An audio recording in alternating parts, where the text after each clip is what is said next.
This is the Extensionists, Conversations with Great Thinkers in Agriculture. I'm Toban Dyck. And I'm Jay Whetter.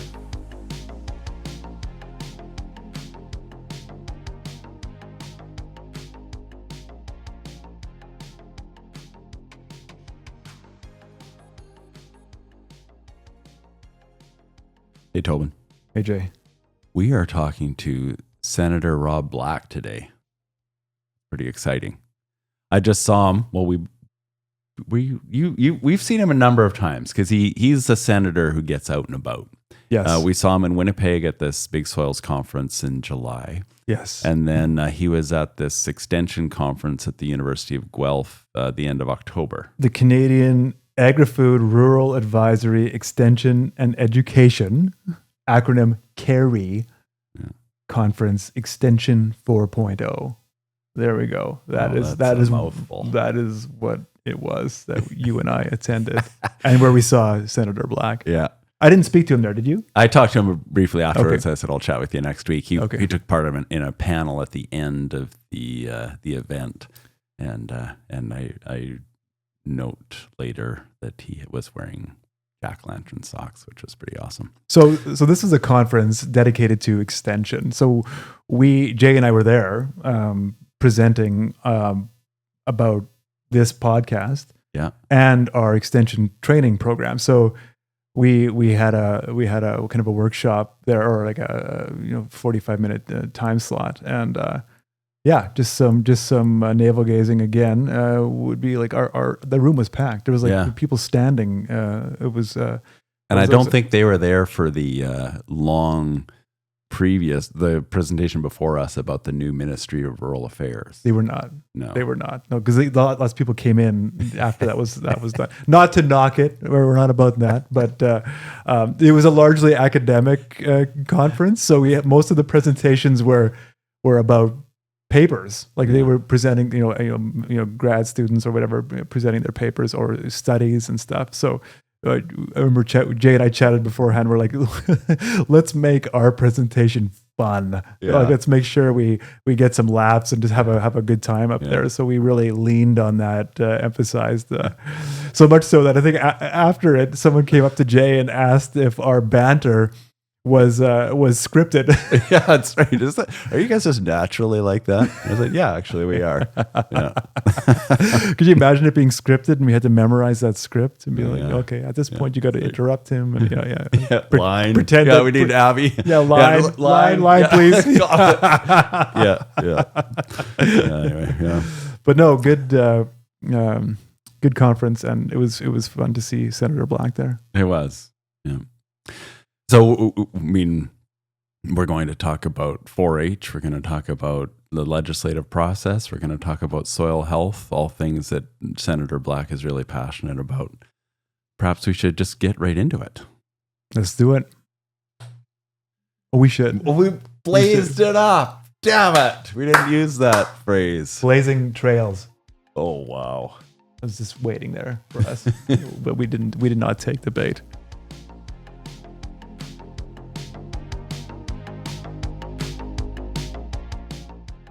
In the face of increasing risk from extreme weather, rising costs, and market instability, agronomist support is even more vital for sustainable production.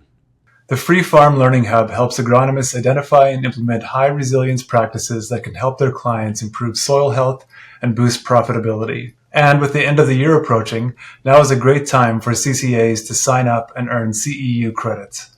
The Farm Learning Hub offers free self-paced online courses, free webinars on nitrogen management, rotational grazing, and cover crops, access to events including on-farm field days, workshops, and conferences that connect farmers, ranchers, and agronomists. Interested? Check out the Farm Learning Hub today. Visit farmlearninghub.ca.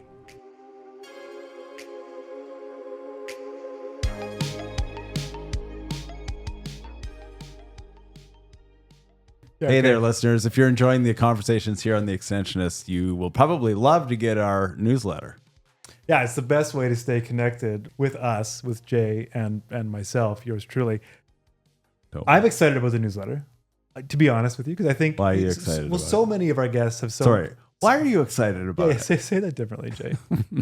So many of our guests they say so many things of interest, right? And I feel like the newsletter will be a great way to share that with our listeners. Like quick take homes? Yeah. Summaries? Yeah, absolutely. One-liners? Absolutely. Yeah. I think about each guest, we could probably write a whole bunch of articles from each of our guests, right? So to give our newsletter subscribers like summaries of, the key takeaways of these things, plus information on upcoming guests. All the listeners have to do is go to theextensionists.com and follow the prompts to sign up for the newsletter. I think it'll be great.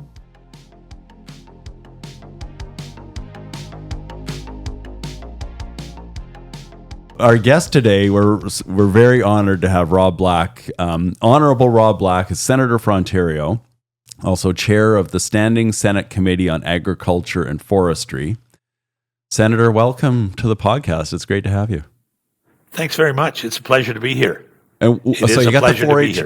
Yeah. Awesome. Yeah. And it's a pleasure to have you on the podcast, obviously. I see you have the 4-H flag in the background, which we'll get to in a sec. I like it. Are you in Fergus right now? Wow. Where are you? I'm in Ottawa. I'm in my office in Ottawa. We're sitting this week. So I'm here. Yeah, right. Of course, it's actually budget week this week. So yes, all hands on deck. Well, okay. So Ottawa. What I wanted to go back to is I asked you about Fergus, which is your hometown. I don't know whether you still go back to Fergus or what you consider your hometown these days. My home is and always will be Fergus, north of Guelph. That's where I grew up. I go home every weekend. I come down on Sunday, Mondays, and leave Thursday night, Friday, depending on what the activities are here in Ottawa. But that is my home. In fact, the Black family has been there since 1834, so 191 years. Oh, wow. That's amazing. Yeah, that's exciting.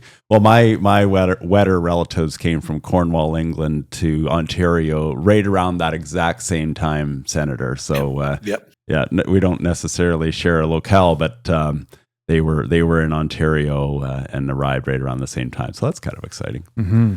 Yeah. Mm-hmm. So Fergus, like I said, the 4-H tie, the 4-H flag, and a big part of your life before you became a senator was related to 4-H. Why is the 4-H so important to you? Well, I grew up in the 4-H program. I started 4-H when I was 12.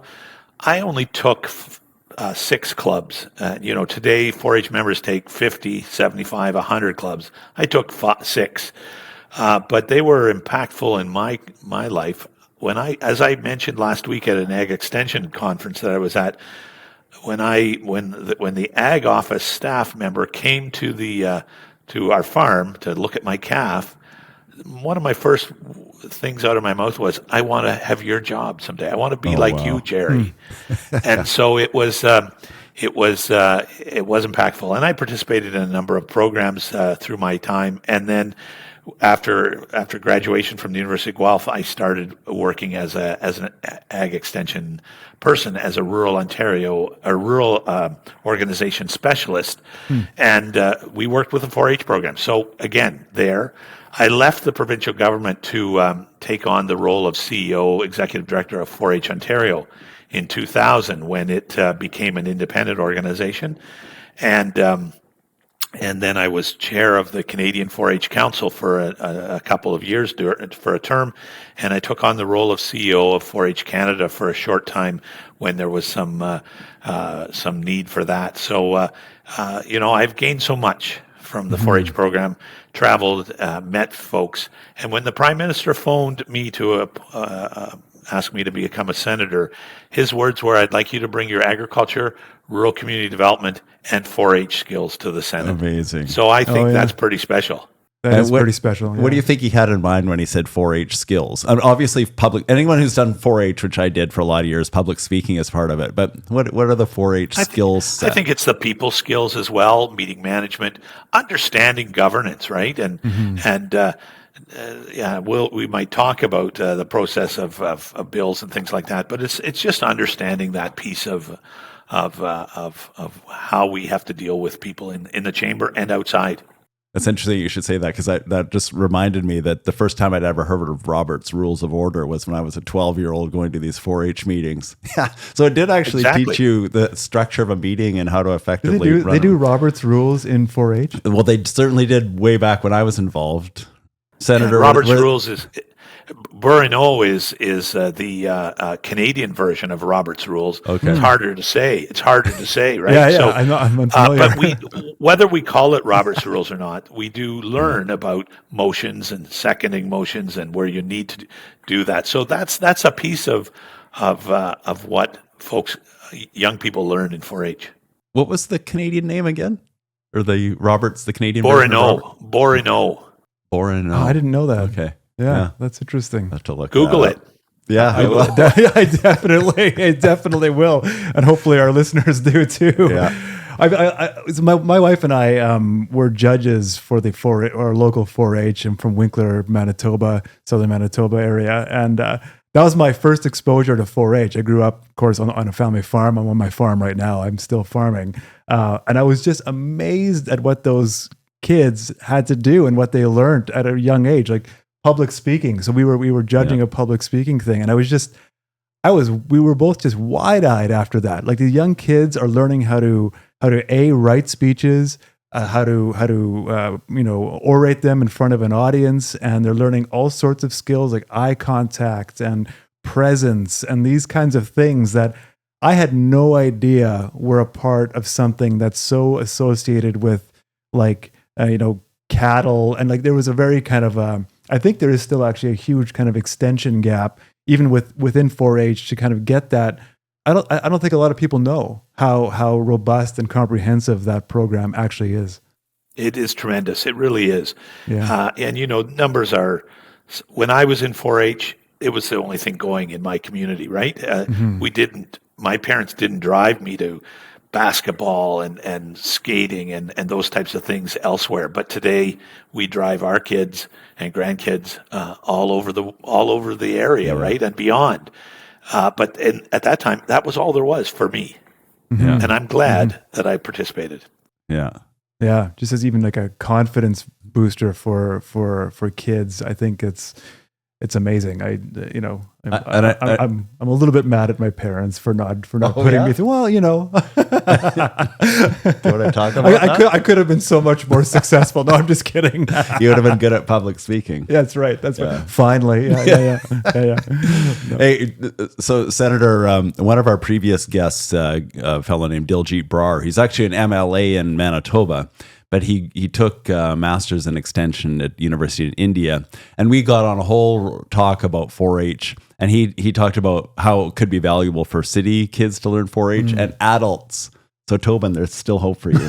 But what do you think about that? Like like 4-H, like the 4-H expanding into the heart of Guelph, even into Toronto or Ottawa. Like would that work? So when I was CEO of 4-H in Ontario, there were pushes to get it into, I won't say downtown Toronto, but the edges of Kingston, the edges of Guelph. It really all depends on the volunteers, because 4-H is a volunteer-based organization, right? And so if you've got volunteers in Guelph, in Toronto, in Kingston, wherever, London, who want to share their 4-H background and knowledge, there's nothing saying they can't. And so, it just takes those volunteers to put up their hand and say, I'd like to do this, and I can gather together 6 or 10 kids and we'll do it. So I think it's tremendous. And the 4-H, the adult piece of it, I'm not so sure about, but I think getting it into urban areas, it is there in places. I did want to mention, though, about the online presence of 4-H now. And, there's so many poor things that we regret about COVID, but COVID taught 4-H clubs to go online. And so I just use my own kids as an example. One of my kids is a 4-H leader and was in the Wellington Waterloo Cooking Club, which they went over to the KW Market once a week, and there's a kitchen there, and they had a club there, and that involved 20 kids or 25 kids.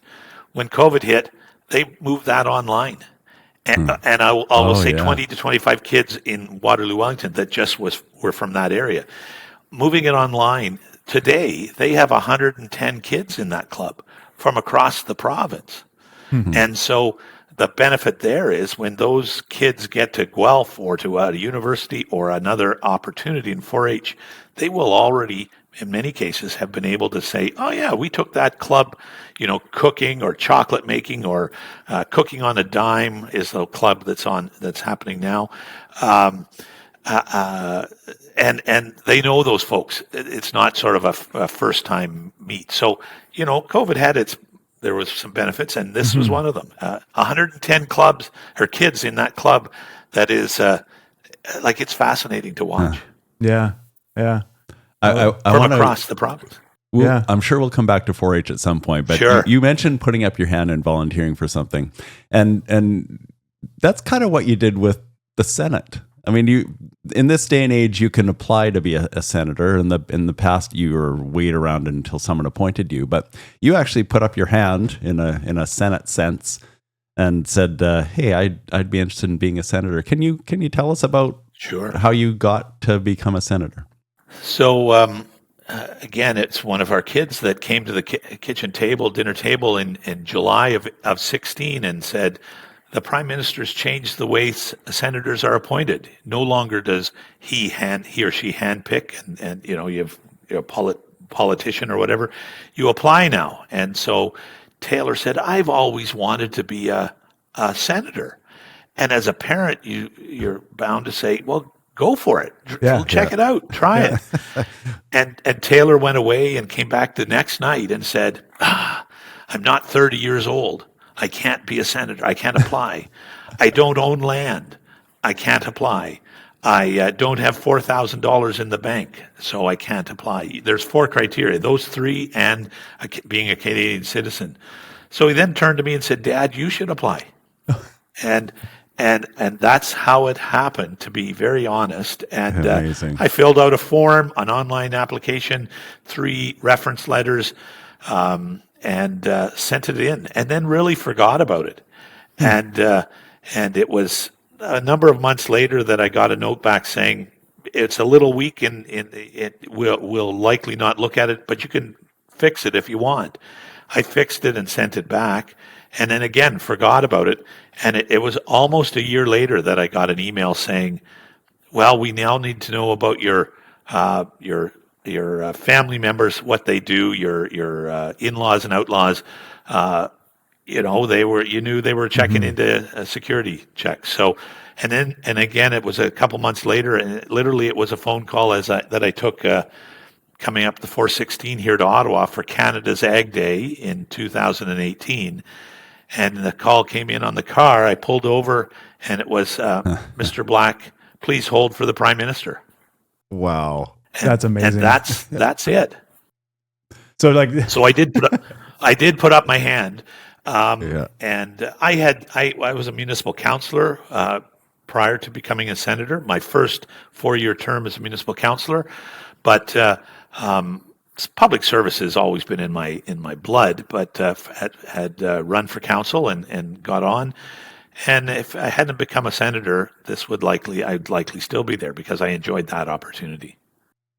Well, I don't know a lot of senators. I hardly ever meet senators, but I've met you so many times, and I'm not. And it's wonderful. I'm just thinking. Are you bragging, Jay? About how many times you've met Senator Black? Our paths just happened to cross, and that's not my point. Is that like you? I don't know whether it's the 4-H ethic, it's the small town ethic, but you grabbed this job by the horns, and you're I don't know whether you're the most active senator, but boy, oh boy, I mean it seems like you're just loving this, I thoroughly, you're milking it. I thoroughly am enjoying it. I'm thoroughly enjoying it. It was the second day in sitting, my second day as a senator sitting in the chamber, and one of my colleagues called me over. We had a vote for bells, and there was 30 minutes that we had to wait for the vote. And he called me over and said, "Senator Black, you can just be here 3 days a week. Like, we really sit Tuesday, Wednesday, and Thursday, and we all get paid the same amount. If you've got extra as a chair, you get a little bigger stipend and things like that. But this senator said, Senator Black, we all get paid the same. You only have to be here 3 days a week.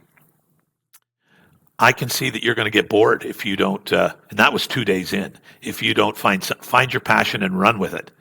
And obviously, ag is my background, rural community development, and I have run with it. And I like to be busy. I'm proud of the work that happens that I've been able to undergo here in the Senate of Canada. Yeah, we've engaged. You and I have engaged. I think mostly not so much in person, but a little bit over social over the years. When I had the column for the National Post, I know you would often engage with that on then Twitter and repost my stuff, and that was always very, of course, heartwarming. But your name's become synonymous with just being a champion for agriculture, and that's kind of remained that way, throughout your tenure as a senator. And I think it's applaudable it's just been a consistent. When you hear of Senator Black, you think of a champion of agriculture, and I've always that's very very respectable. Thank you very much. And there are other senators, as you well know. We've had 2 new senators from the ag space appointed in the last couple of years, Senator Mary Robinson from Prince Edward Island and Senator Todd Lewis from Saskatchewan. But I think it's a great team of 3, and our other colleagues that are starting to raise the issues. I tell folks that in that first 3 months, my first 3 months as being a senator, agriculture was mentioned once in the Senate chamber. That's the day I did my initial speech, my maiden speech, inaugural speech. That's why it was raised. Last fall, in the 3 months last fall, there was only about 5 days that agriculture was not mentioned in the Senate chamber.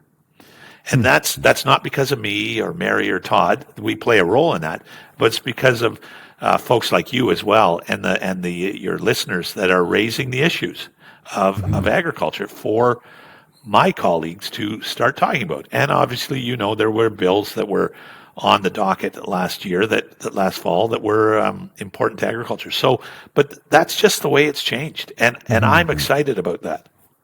I just feel like we need more prairie representation on the Senate Ag Committee, but that's for another day. That's your bias. That's right. You've got there's Senator Mugley from Saskatchewan, and she is a dynamo on our Ag Committee. Okay, good. Awesome. Yeah. So we may not have the numbers, but we've got the dynamo. Hey, so tell me about the soil health and how you became a champion of soil health. Right. Thanks. Between the day I was appointed, I had that call from the Prime Minister, and the day I was sworn in was a 2-week time period. I was at a conference at Stone Road in Guelph in that middle week, and I arrived, and there was an empty chair beside 2 individuals who were champions of soil health. And I'll name those if that's okay. That's Don Lobb and Lillian Morris. And there was this vacant chair, and Don said, "Senator Black, sit here." and he pulled out from under his chair. He pulled out the old soil report. This is the Senate soil report from 1984, and he said, "Senator Black, this is the one that I got from Senator Sparrow. It's signed here." And he pointed out, he said, "I've signed it over to you. It's now your responsibility to take that project on." And so that's it. Both Don and Lillian are champions of soil health, and they've been behind me all the way. And so it took some time. I raised the issue in the Senate, in the Ag Committee, and we moved it down a little ways. And then when I had the opportunity to raise it in the Ag Committee to get an order of reference to conduct a soil health study, undertake a soil health study, and we got that, and it took 18 months to complete this report. And we heard from 153 witnesses, 74 briefs, 50 some odd committee meetings, 37 committee meetings, 50 hours of testimony. We traveled across Canada. We traveled to Rome to a soil plenary session there. So we did a lot. It was a significant study. So I'm very pleased that on June the 4th, 2024, we tabled it. And to be honest, it has had traction ever since. And I'm pleased with that.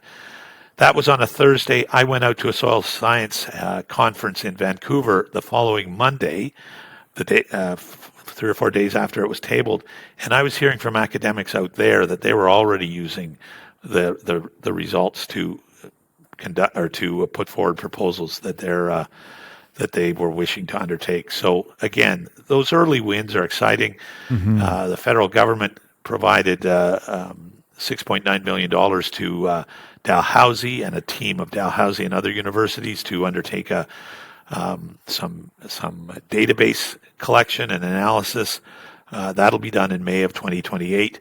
That was another somewhat of a recommendation. There are 25 recommendations to the federal government, but as I look at it, the earlier report, Senator Sparrow's report, was really directed to the federal government.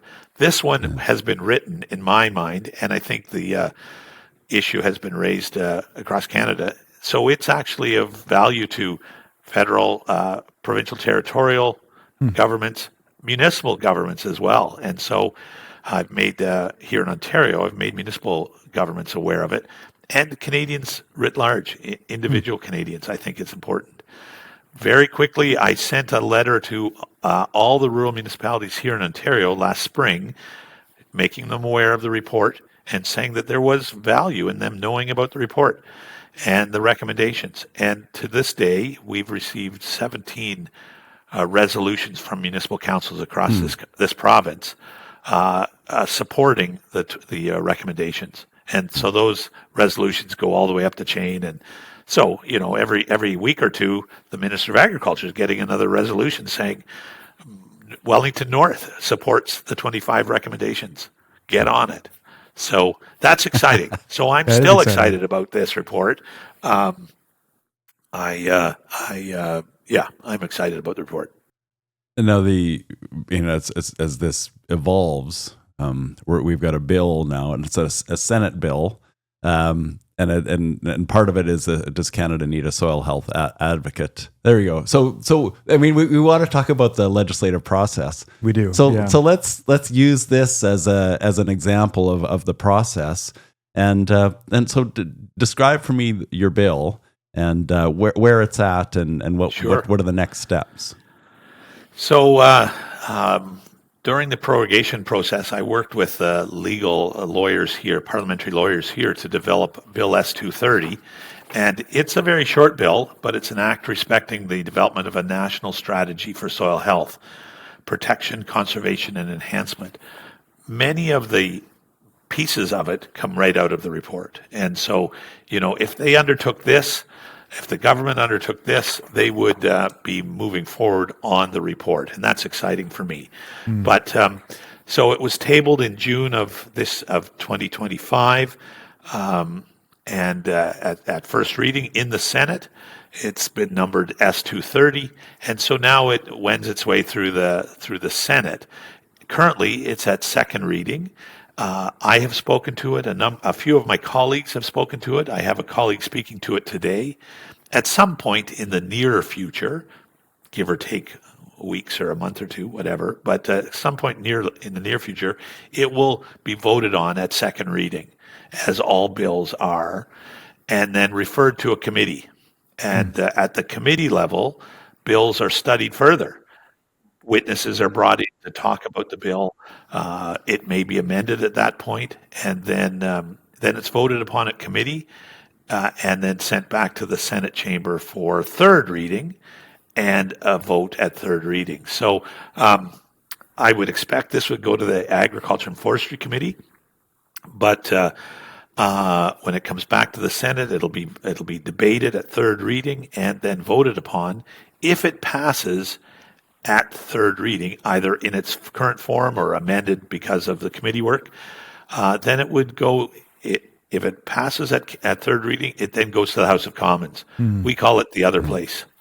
We never refer to it as the House of Commons in the chamber. We refer to it as the other place. It'll go to the other place. I like that. Yeah, where they will put it through the same process: first reading, debate at second reading, refer to a committee, back to the House for third reading and passage.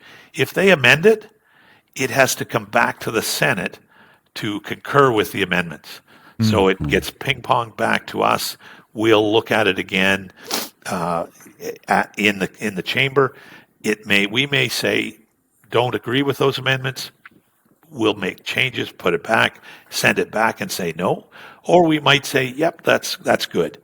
And so once both chambers have concurred with the absolute wording of the bill, then it's and voted on, then it is sent to the Governor General for royal assent. That's the process. That's a whether process. It's this bill or any Senate bill. Similarly, if it comes from the House of Commons, same deal. First and second reading, committee, third reading, sent on to the Senate for review and sober second thought, and back and forth if necessary, and then to the Governor General for royal assent. That's it. It's not a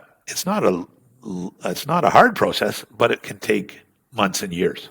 Yeah. And then if there's a change of government, I mean, maybe not so much an issue with the Senate, but I mean, when you've got the House of Commons involved or the other place involved, there's all kinds of potential delays in that regard. That's right. Yeah. That's right. Yeah. I've had one bill already go through that I proposed in the Senate, and that was a Food Day in Canada Act, Right. which was proclaimed in May of 2023. It started in the Senate. It was a non-contentious bill, just recognizing food from the farm to the consumer's plate, and a specific day, and non-contentious. It passed fairly quickly in the Senate, passed fairly quickly in the House, and was proclaimed, as I said, in May of 2023.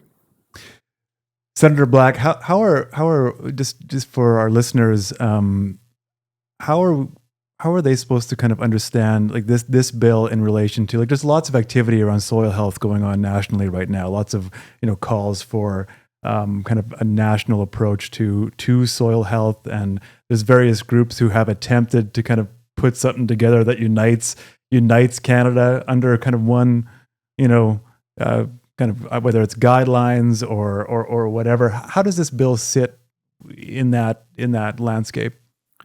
So this bill is hopefully will unite the work of us to develop a strategy around soil health, and it requires the federal government through the Minister of Agriculture and Agri-Food and other ministers as deemed necessary to work with federal or provincial territorial governments, municipalities, indigenous communities, academia, to develop a strategy that will help to push the idea of soil health, put it into action. And so it's relatively brief, but it does talk about the development of a strategy that identifies policy and legislative measures to recognize soil as a strategic national asset, something that I think is important.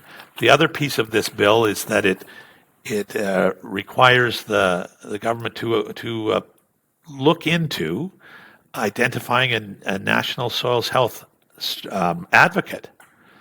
So Australia had two soil health advocates in the previous government, both of whom reported to the Prime Minister. They did not report to a Minister of Agriculture. They reported to the Prime Minister. And for 10 years, those individuals traveled the country advocating, and the world advocating for soil health.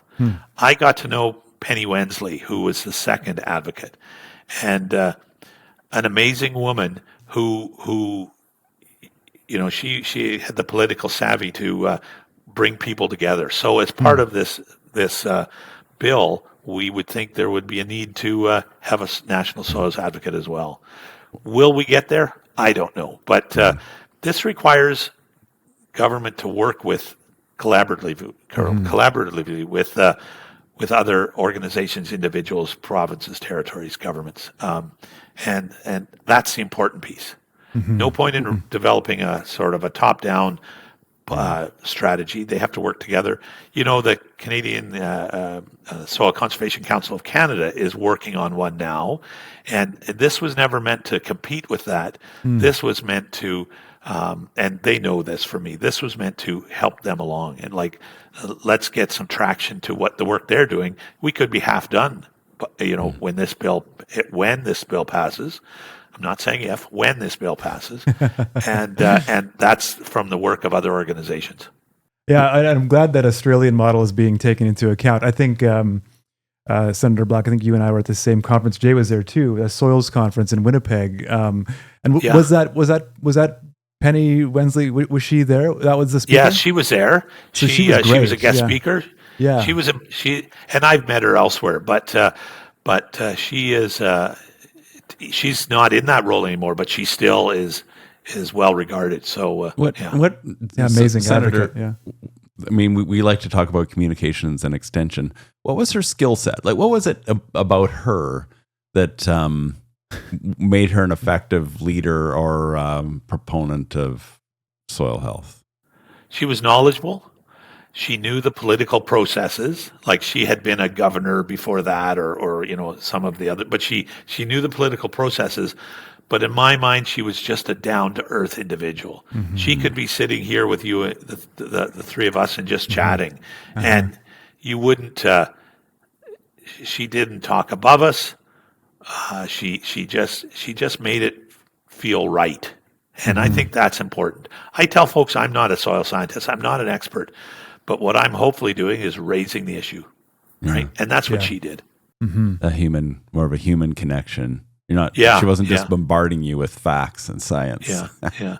But she did drive the Australia soil health strategy, which was tabled in 2021, I believe. So I mean, there are examples out there of strategies that we need to look at.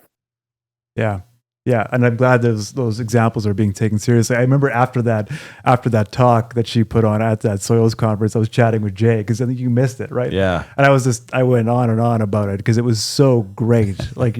She's charismatic, and you could tell she had fun. She had a sense of humor. Like you said, she's very down to earth, very believable. Just everything about it was fantastic, and even her presentation, even like the slide deck that she had was just exactly all the pieces just kind of came together. Like there was one slide, and I kept talking to Jay about it, where there was just, I don't think there was any words on the slide. It was just this picture of this like post-apocalyptic scene, trees. Like it was like and I was like, what is it? But it was interesting, right? And it was just, it all led what to she drew out of that was imperative, right? Absolutely. No, I think that was, and I talked to her after. Very, very relatable, person. No, that was amazing. Well, I mean, Senator, you're a small town person, so are Toban and me, and I don't know whether we just know how to talk to people, or maybe that's just our biases coming through. But I feel like you. I mean, yes, of course, you're a senator. We address you as Senator Black. But at the end of the day, you're a small town 4-H guy, and I think that helps. Though, don't you think? When going to Ottawa and communicating, that it's an asset. I do. Mm-hmm. First and foremost, I'm Rob. That's the way I like to be referred to. Yes, I'm a senator, and yes, it's honorable and that, and we have to respect those protocols. But first and foremost, I live in just north of Fergus. A small town community, rural community, growing up there, and that's where I'll be. Yeah, that's where I feel most comfortable. So, what, like in this your new world? I shouldn't say new; it's 2018. But in life and politics, what are the key communication skills to get things done? Like, are there some tips you've picked up in these 8 years or 7-8 years that would be useful for our audience? So I've learned very quickly that nothing happens fast, and we can laugh about that, but there is a reason why we take we go through first, second, referral to committee, third reading, debate, etc. Because otherwise things can get snowballed through and may not be as good as they should. I've learned that it's important to get your message across and chat with folks offline too, whether it be folks that are contributing to the soil report or my colleagues before we get into the chamber, whether they, do they understand the in this case, maybe the soil health report, and is there questions they might want? If I can get a question ahead of time, I'll be able to answer that. So those types of things. So communications, it takes time, would be the other piece, and I guess the last piece of it, there is a value in the Senate of Canada, and I don't know about you, but when I came into this, I didn't have I had looked into it, but like we don't learn a lot about the Senate of Canada in school. I delight in talking to students, either over Zoom or Teams or in person, and I get a real kick out of that and do that as often as I can. There are 85 teachers from across Canada here in Ottawa this week for the Parliamentary Teachers Institute. Had a chance to chat with them a couple of days ago, and they're the ones that really find it are keen about teaching civics in schools, and we need more of that. I know we learn about municipal government a bit in high school and maybe provincial, but I didn't learn a lot about the Senate of Canada. I did learn nothing about the Senate of Canada. So it's important. So that's another piece that letting folks know what we do, and that's where I was headed. If I can, the value in the Senate. The value in the Senate. I think about the cannabis bill that passed in June of 18, and if there had been no Senate of Canada and it passed one chamber, that bill stated, I'm paraphrasing, but it stated that anything involved in the production and processing of cannabis would need to be sold behind lock and key, like we do cigarettes or alcohol in a separate store. Well, it came to us, and in Ag Committee, I started asking questions about what's involved in the production of cannabis. And if you think about it, greenhouses, flower pots, fertilizer, hoses, fans, shovels, tractors for outdoor use. We can have a list a mile long. All that could have had to have been sold under lock and key if it had have passed as it was originally. And you can just imagine going into the home hardware and saying, "I'd like to try that shovel. Could you unlock the cabinet?" Right. Yeah. No, because you might actually use that to produce cannabis. Yeah. So it came here. It was amended. That piece of it was amended in the Ag Committee. It was accepted in the Senate. That amendment went back, among others, went back to the House of Commons, and they accepted that amendment.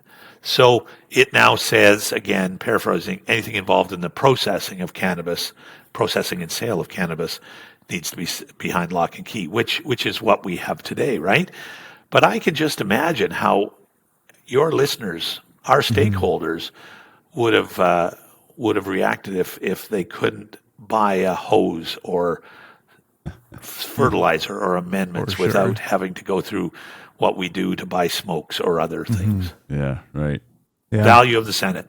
Yeah, no, that's really interesting. You were going to say something? I'm going to stop you. I'm going to go first. Go for it.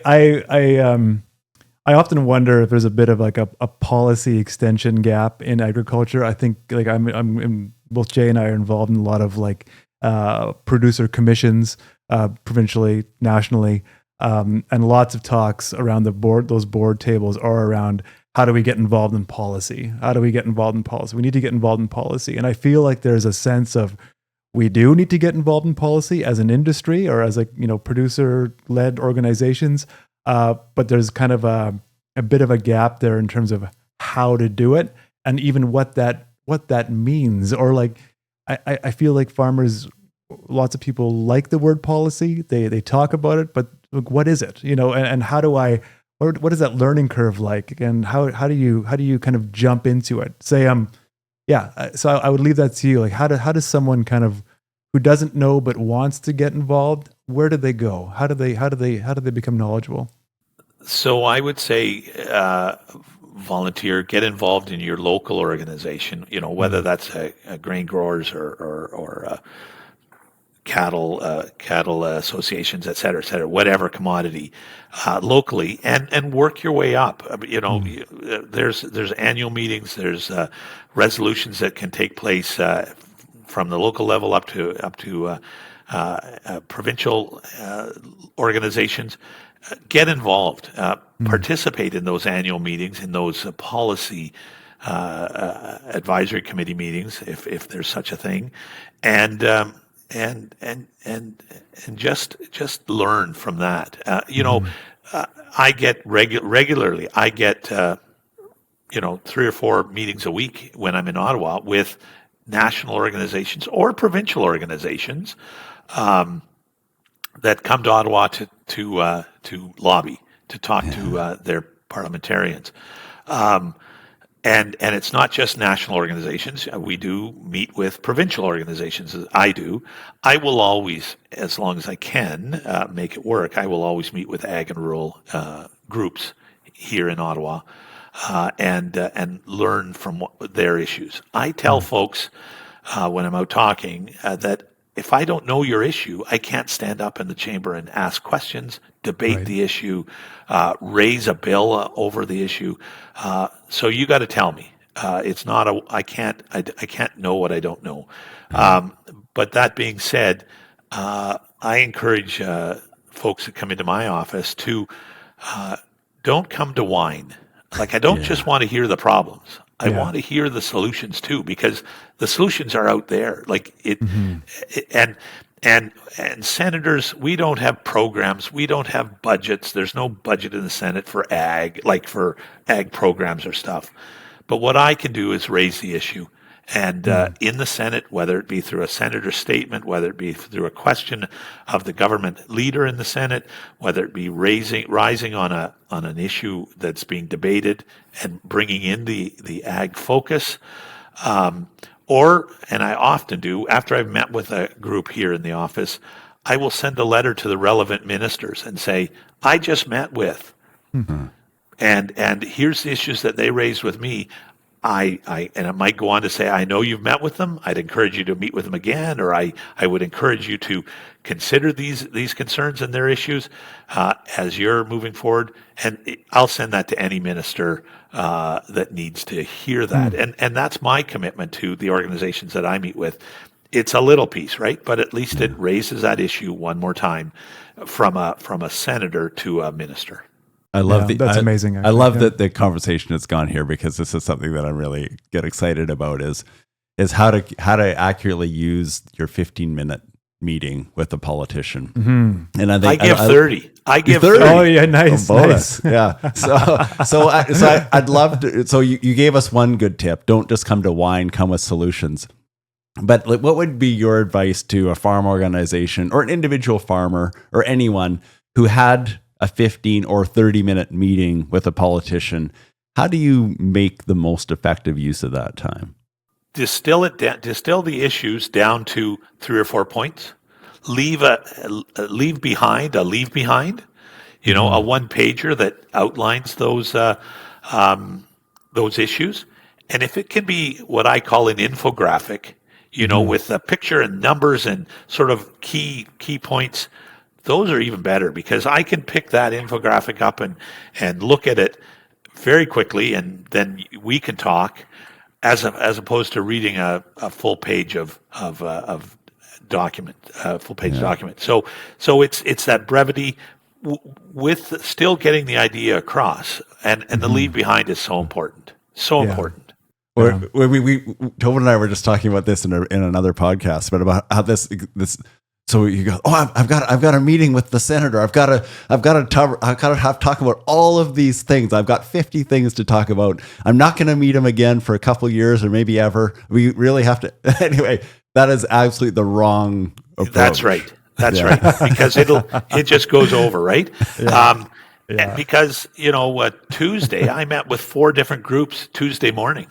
And I had a breakfast as well with an organization. So we don't have a lot of time, right? But I guess from my perspective, I do commit to following up as necessary with ministers or other organizations. The other piece I like to do is to connect people, and that's another piece of what I think folks can do. Folks in my position can do well. Is I might not know the answer, but let's find out by going over here. You should talk to these folks, and so we do a lot of that as well. Of course, the John F. Kennedy quote: "Ask not what your country can do for you, but what you can do for your country." And I mean, politicians are sort of like us in some way. I mean, we don't have all the answers. So what do you actually kind of adhere to that quote? Like, do we all have a responsibility as Canadians to make the country better? And how can we do that? I believe we do. And it can be in, a small way or a big way. And there are people out there that have done it in big ways, right? But if I can leave this place a little better with the ag perspective, I will have done my job. And I have 12 more years left. So we will talk again, I'm sure. I hope so. Yeah. We've already got you on the schedule for next month. Did you not know about that? I should have another 12 years if I stick around. And I may, will I be on Ag Committee forever? Will I chair Ag Committee forever? Probably not, because I also think that it's important for me to grow in other areas, and others to grow in that position of Ag Chair. But I will hope to be on the Ag Committee, and I'm not telling you anything that, but anyways, just that we have the opportunity to. There's 18 standing committees in the Senate of Canada, and I probably should learn a little bit more about some of the other areas, right? Yeah. Mm-hmm. The other piece of it is that there's a lot of overlap, right? There's a transportation committee, but there's transportation issues in ag. Foreign Affairs and Trade this morning was talking about CUSMA and ag. Mm-hmm. I wasn't there, but my colleagues let me know that this morning they were having folks in to talk about CUSMA and agriculture trade and tariffs. So that's great, because there's other people looking out for ag as well. So I want to you think of all the people that you meet on a regular basis, Senator Black, and like all these 30-minute meetings rather. Is there a space for novelty and kind of creative approaches to these meetings? Like, one thing Jay and I often joke about with regards to extension is, things like different novel approaches, like, even like putting on a skit or like a singer-songwriter, kind of thing. When you think of all your meetings and the most memorable ones, you don't need to give specifics or names, but is there space for that? Is there space for creative approaches to these things? Not here. Okay. And not here, but that's not to say that from a meeting here, I might say, well, can we get together? Can I go out and see your project or your farm or your industry, that part of the sector? And we do a lot of that as well. My colleagues and I do. We get out and about and take that opportunity. So I think one spins off the other, Right. So that's where the creative piece might take place. I get to spend an hour or two on a grain farm or in a milling operation, and those types I'm of glad things. you brought that up. Actually, yeah. You looked seriously worried at the thought of Toban and I showing up and doing a little interpretive dance. Well, dancing around a candle. Let's not do that. Yeah. I guess we'll cancel that visit then. Yeah. What are you most proud of in your Senate job so far? Yeah. I'm proud to have been appointed. First and foremost, it's an honor and a privilege. It still raises the hair on the back of my head when I walk up the hill and realized that I think I was 972, the 972nd senator appointed, and I do have that number. It's close to that since Confederation. So this isn't a big club. No. There are 105 senators in the Senate at any one time. So it's an honor and it's a privilege, and I don't take that lightly. I'm proud of the Food Day in Canada Act. Anita Stewart, you probably know the name. Anita Stewart started the longest barbecue in 2003 with the BSE crisis in Elora. Anita passed away in 2022. Anita sat in my office in 2019 and said, "Rob, there needs to be a food day in Canada." Like, she always had it as the Saturday of the Ontario August long weekend, but it wasn't a cross Canada thing. And she said, "Rob, there needs to be that." And I agreed, and she passed before it happened, but I know she's looking down from above. And so, just on that note, it is the Saturday of our Ontario August long weekend, but other provinces don't necessarily have that holiday.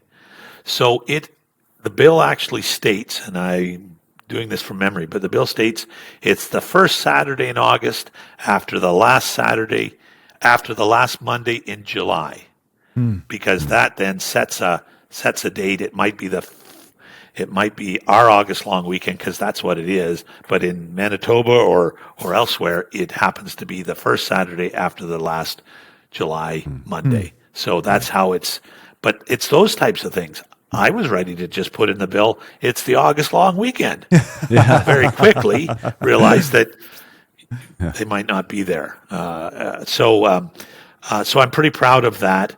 I am absolutely over the moon on the soil health report. And it's not my report, it's the Ag Committee's report. But it has had so much traction, and I am delighted that folks are taking it to heart. And it's the most downloaded study in. It is. It's the most downloaded study ever. And the earlier report, Soil at Risk: Canada's Eroding Future, was the most requested Senate Senate study ever in the history of the Senate when it went through its process. And so now the soil health study is the most downloaded soil study or Senate study. Well, it's been an absolute pleasure. Yeah, absolutely. So we took an hour of your time, which means 2 other groups didn't get to meet you today. But our apologies. Yeah, but hopefully we can make up for that by sharing this with lots and lots of Canadians and people beyond Canada. We really appreciate it. Yeah, thanks for taking the time. It's been my pleasure, and you've made it easy. So thanks very much. Yeah, you're welcome. Pleasure's all ours. Yeah.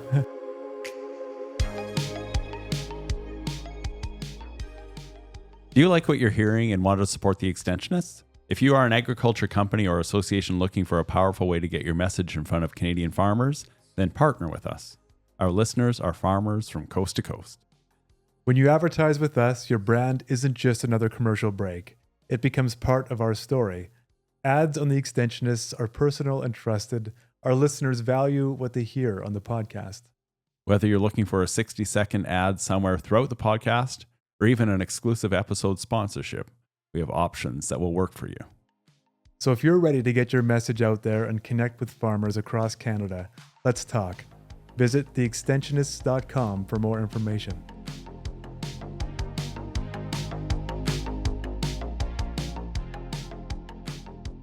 Well, that was our first senator on the podcast. Mm-hmm. Mm-hmm. You know what I wanted to talk about at the end? There's a few questions that kind of got left in the ether, wings. I'm not sure. One was, why soil? Like, what was it just because of the passion of the people that he met after the phone call from Prime Minister Justin Trudeau, or was it because it triggered something of genuine interest in him? So that's a question I would have asked had we had more time. And then the other part was really getting into the moment he got that call. Like, could you imagine? Right? Like, whoever the sitting prime minister is, but like you take a phone call from the prime minister of Canada, and like, what did you drive into the ditch, or did you? Yeah, like you go to Tim Hortons? You fall over, you get weak at the knees, or like what do you? That would have been a great question. Yeah. For me, the takeaways from what he did manage to tell us, which was a lot. But it just, and I really like this, and it kind of just hits home again, this cognitive load thing. But when you're meeting with a politician, come in with 3 or 5 things, a short list, and you don't bring the whole laundry list of requests, and don't just come in to whine, but come in with solutions. Yeah. So do a bit of homework and come in with some really grounded ideas. And then the infographic, you must have loved that, because you're an infographic. I got pretty excited. So what I got, it's interesting because it was like, I remember this from years ago, like, learning about, how important that takeaway is, but it's interesting to hear it now again. Like, so, I often think, okay, how many of my positions on things are dated, right? Like that it's no longer as valuable as it used to be. Yeah. But he's still, like today, he's still saying how important that is to have key takeaways and an infographic. Yeah. So I would have, you're right, I did get excited about it. I was like, yes, noted. But I also thought about, I would love to have gotten into it a bit in terms of, okay, so you have infographics, you at what, there's a spectrum, right? So you have like super slick ones versus kind of crude ones. And I'm sure the answer, if I was a betting person, would have been somewhere in the middle. Like too slick of an infographic, you're probably a bit dismissive about it, right? What's the motive here? Yeah. So like there is like, what is that sweet spot of an effective infographic? But was very valuable to hear that is still something appreciated at his office. Something makes the information more noticeable, and easier to digest. I mean, that would be the objectives of an infographic, I assume. Yeah. But what a great interview, though. Like, I'm not just being pat here, but like a very easy conversation. Yeah, I found. Yeah. I enjoyed it a lot. I mean, we didn't ask any hard questions, but I guess we can leave that to the daily news reporters. Or maybe we did ask harder questions, but in ways that was more. Conversational. I agree, but I didn't feel like oh, this is a burning question that I really wanted to get at. Yeah. But I'm like editing myself. I didn't feel that really, and I feel much more at ease having a conversation like that. Let's get at a point, and we don't need to hammer home or be controversial. Let's just let's think about solutions. Yeah, and like you said, there are vehicles, there are mediums for that, right? Like, and it's an important part of the landscape to have people who will ask those challenging, hard questions. And we're not political people; we're communications people. We wanted some communications patsies. And he delivered a bunch of them. Yeah, he did. Yeah. I mean, I think the whole like learning about the process is incredibly interesting. The value of 4-H. The value of the Senate, I think it's very. I mean, and him talking about how this bill fits in with that soil landscapes, and it's an interesting one, right? Because in some ways it feels like a busy landscape for ag to navigate right now. Yeah. And not easy to nail down a soil strategy. No. Because there's so many moving parts. So to find the 3 to 5 key points about a soil strategy, I mean, that will be a challenge in itself. For sure. Yeah. For sure. But no, great conversation, and kind of an honor to have it, and to, for him to take the time, and he was on a panel at this this extension conference that you and I attended in Guelph, and I noticed that he was wearing pumpkin socks, and it was on I don't know whether it was Halloween or the day before. It was the day before Halloween. I thought, yes, there's a guy I can support. yeah. Or jack-o'-lantern. He takes his socks seriously. Socks, yeah. Anyway, this has been the Extensionists. podcast. I'm Jay Whetter. And I'm Toban Dyck. Till next time.